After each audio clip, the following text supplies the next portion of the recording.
આજનો આપણો આ ખુશીનો દિવસ આખા હિન્દુસ્તાનના માટે બહુ મોટો ગર્વનો દિવસ છે અને બધોથી વધારે ખુશી એ વાતની થઈ આપના બાવલચુડી ગામના અંદર અલ્લાહ પાકને પહેલી વખત આવવાનો મોકો આલ્યો।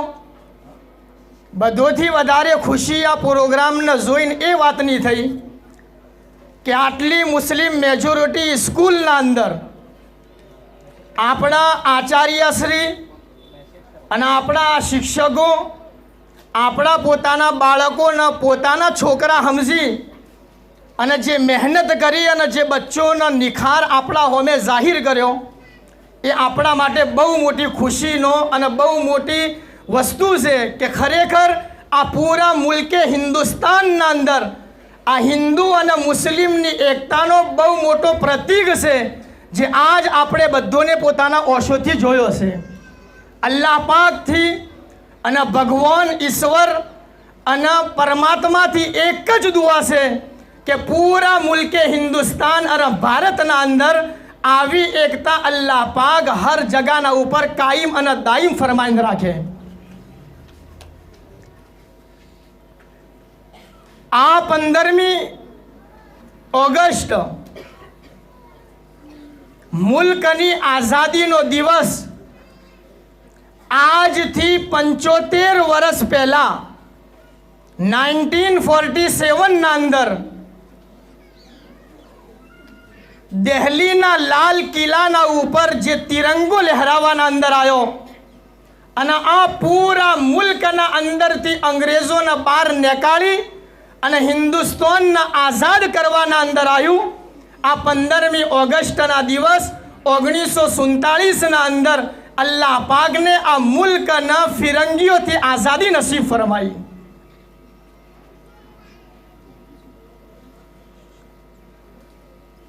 अब इसके पीछे क्या क्या कुर्बानियां लगी है, ये मुल्क कैसे आज़ाद हुआ है, न पूछो ज़माने से कि क्या कहानी है हमारी, न पूछो ज़माने से कि क्या क्या कहानी है हमारी, बस हमारी पहचान इतनी है कि हम सब हिंदुस्तानी हैं। पत्ता पत्ता बूटा बूटा हाल हमारा जाने हैं, पत्ता पत्ता बूटा बूटा हाल हमारा जाने हैं, जाने न जाने गुल ही न जाने बाग तो सारा जाने हैं।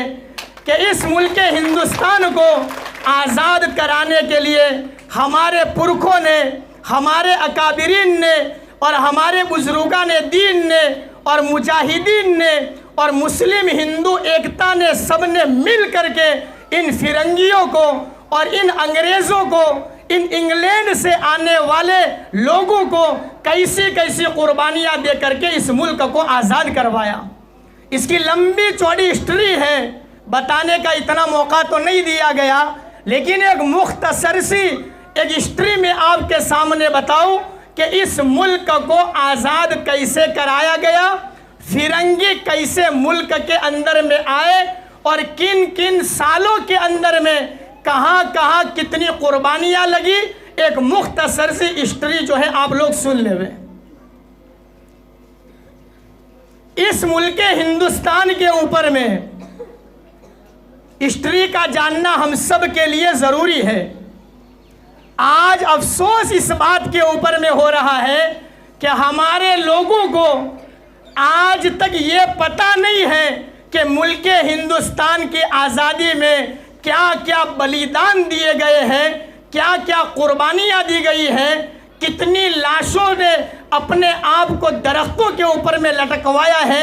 अफसोस इस बात के ऊपर में है कि आज तक हम लोगों को हिंदुस्तान की हिस्ट्री का कोई भी जो है ज्ञान नहीं और कुछ भी हमारे हम लोगों को इल्म नहीं है। दूसरी बात ये जान ले कि हिंदुस्तान की हिस्ट्री और तारीख़ हिंदुस्तान बयान करने में सियासत का कोई लेना देना नहीं है, राजकारण का इससे कोई लेना देना नहीं है। ये तारीख हिंदुस्तान एक बहुत ज़बरदस्त कुर्बानी है जो आज अफसोस है कि हम लोगों का इसका कोई इल्म नहीं है। इस मुल्क हिंदुस्तान के ऊपर में 800 साल से लेकर 1000 साल तक मुसलमानों ने राज किया। इसके अंदर में लोधी खानदान वाले भी आए, तुगलक खानदान वाले भी आए, इसके बाद में मुगल खानदान जो लंबे ज़माने तक मुल्क हिंदुस्तान के ऊपर में जो है हुकूमत करते रहे।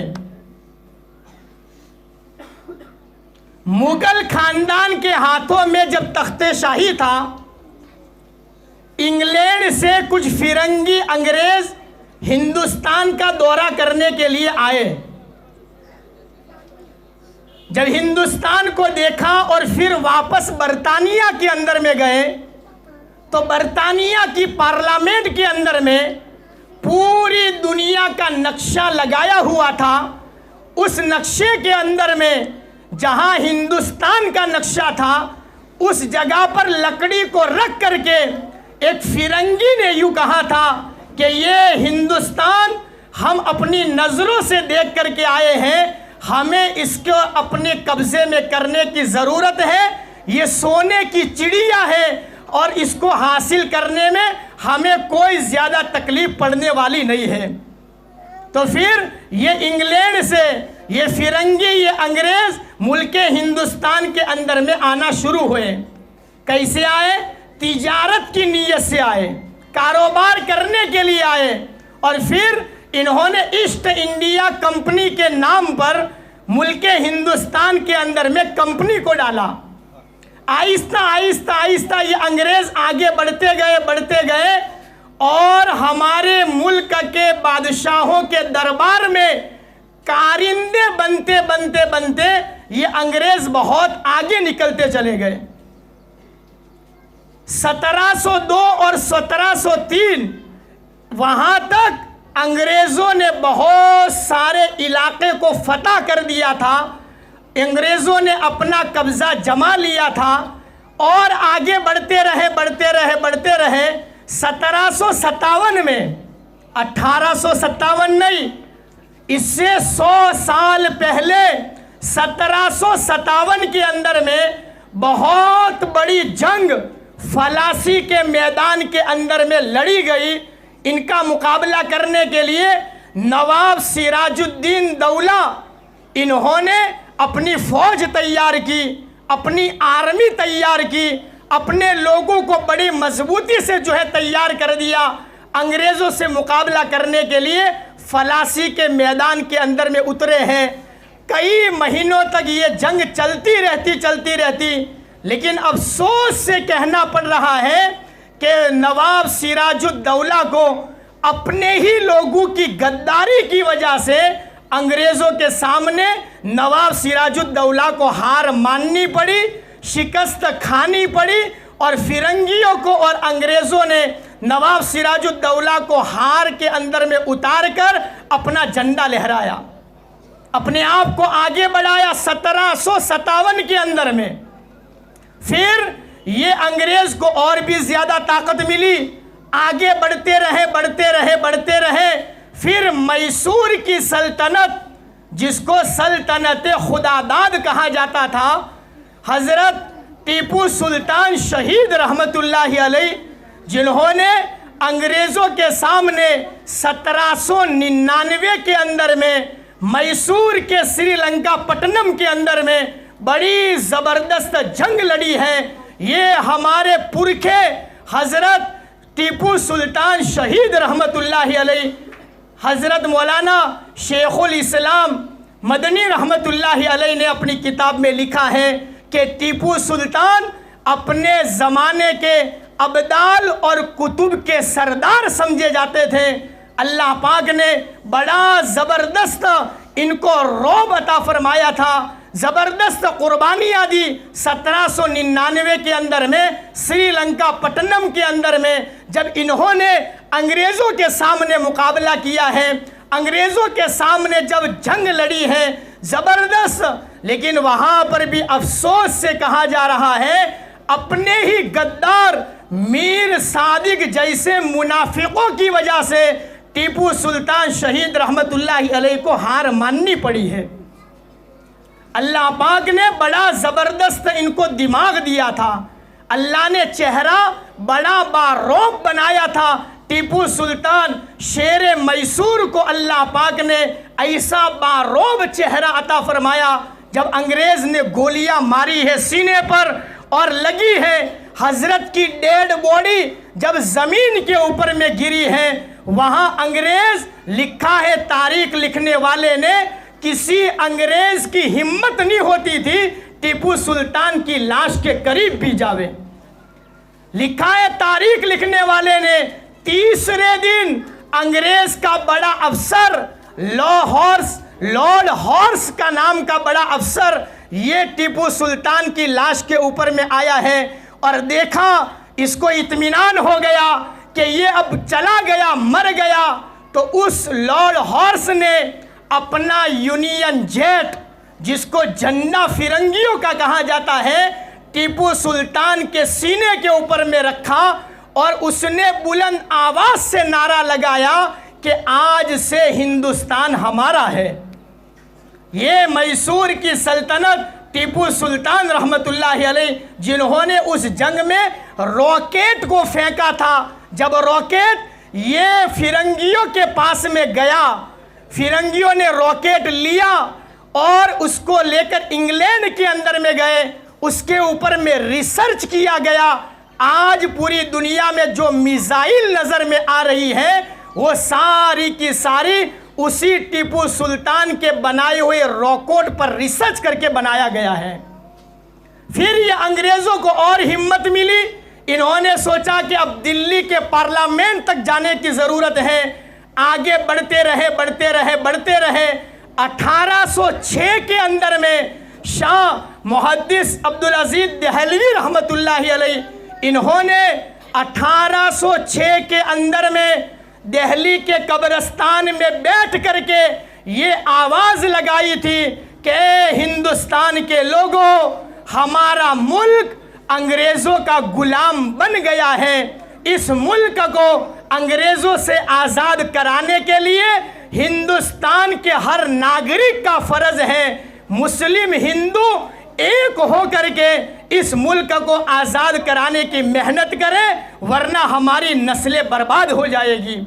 1806 के अंदर में फिर ये जो है नजराना आगे बढ़ता रहा 1857 के अंदर में बड़ी ज़बरदस्त जंग हुई है, जिस जंग में हमारे पुरखे, हमारे अकाबिरीन हाजी इमदादुल्ला मुहाजिर मक्की रहमतुल्लाहि अलैह, कासिम साहब नानोतवी रहमतुल्लाहि अलैह, रशीद अहमद गंगोही रहमतुल्लाहि अलैह, हाफिज़ जामिन शहीद रहमतुल्लाहि अलैह, हज़रत मौलाना मोहम्मद मजहर नानोतवी रहमतुल्लाहि अलैह, बड़े बड़े अकाबिरीन ने 1857 के अंदर में उस जंग के अंदर में अपना हिस्सा लिया और अपने आप को कुर्बानी के अंदर में डाला।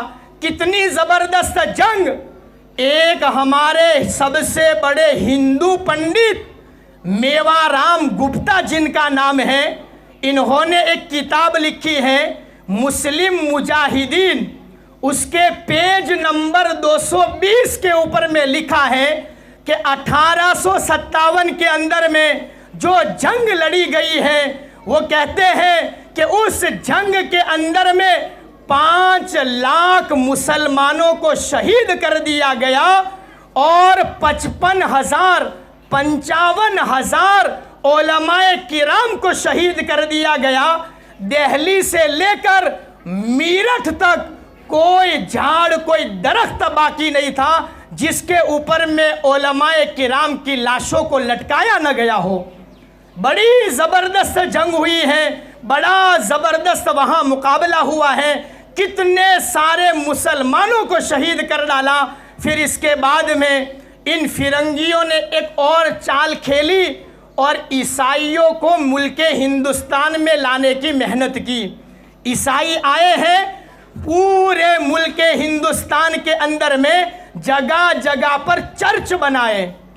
हमारे बड़े बुजुर्गान ने दीन को फिक्र हो गई कि यहाँ इस्लाम का ख़तरा है, मुसलमान मुर्तद हो रहे हैं। उसके अंदर में हाजी इमदादुल्लाह मुहाजिर मक्की रहमतुल्लाहि अलैह बैतुल्लाह का सफ़र फरमाया है। मताफ में बैठकर हाजी इमदादुल्लाह ने अल्लाह से दुआ फरमाई है, ऐ बारे इलाहा, हिंदुस्तान का क्या होगा, हिंदुस्तान के मुसलमानों का क्या होगा। हज़रत की दुआ की बरकत से जब हज़रत वहाँ से वापस हिंदुस्तान तशरीफ़ लाए हैं, बड़े बुजुर्गान ने दीन के मशवरे से 1866 के अंदर में दारुल उलूम देवबंद की बुनियाद रखी गई है। 1866 के अंदर में वहाँ से बड़े बड़े अकाबिरीन जो है पैदा हुए हैं। बड़ी कुर्बानियों के बाद फिर ये और फिरंगी आगे बढ़ते रहे हैं। आखिर के अंदर में 1947 आया है। बड़ी ज़बरदस्त जंग हुई है जिसके अंदर में हमारे इससे पहले मौलाना शेखुल हिंद महमूदुल हसन देवबंदी रहमतुल्लाहि अलैह, हुसैन अहमद मदनी रहमतुल्लाहि अलैह और बड़े बड़े अकाबिरीन ने 1916, 17, 18, 19 और 20 बड़ी कुर्बानियाँ दी। फिर हमारे अकाबिरीन को यूरोप लेकर जाया गया, माल्टा की जेल में बंद कर दिया गया। जब 1920 में हमारे हज़रत शेखुल हिंद मौलाना महमूदुल हसन देवबंदी रहमतुल्लाहि अलैह वहाँ स्टीमर से जहाज़ के ज़रिए से जब आए हैं, बम्बई तक पहुँचे हैं, तो वहाँ हमारे सबसे बड़े इस मुल्क के महात्मा राष्ट्रपिता जो है मोहन सिंह जो है ये गांधी जी, जिनको करमचंद महात्मा गांधी इसको जो है इनको बड़ा लक़ब दिया गया महात्मा गांधी का, और राष्ट्रपिता इनको बनाया गया। हमारे बड़े बुजुर्गान दीन ने पूरे हिंदुस्तान का इनको दौरा कराया। ये गांधी जी जिन्होंने साउथ अफ्रीका के अंदर में बैरिस्ट्री करके आए हुए थे, सारे लोगों को बताया कि हमारे राष्ट्रपिता महात्मा गांधी ये करमचंद मोहन सिंह गांधी हैं, जिनको जो है इनको पूरे मुल्क का जो है वहाँ का राष्ट्रपिता जो है घोषित किया गया। ये अकाबिरीन की कुर्बानियाँ, और उस पूरे मुल्क के अंदर में एक होकर मुसलमानों ने, हिंदू भाइयों ने एक मिल करके इन फिरंगियों को हिंदुस्तान से निकालने की मेहनतें की, बड़ी बड़ी कुर्बानियाँ दी। जब जाकर 1947 के अंदर में इन फिरंगियों को बाहर निकाला और पूरे मुल्क के अंदर में इस बेहतरीन खूबसूरत तिरंगे को दिल्ली के लाल किले के ऊपर में लहराया गया।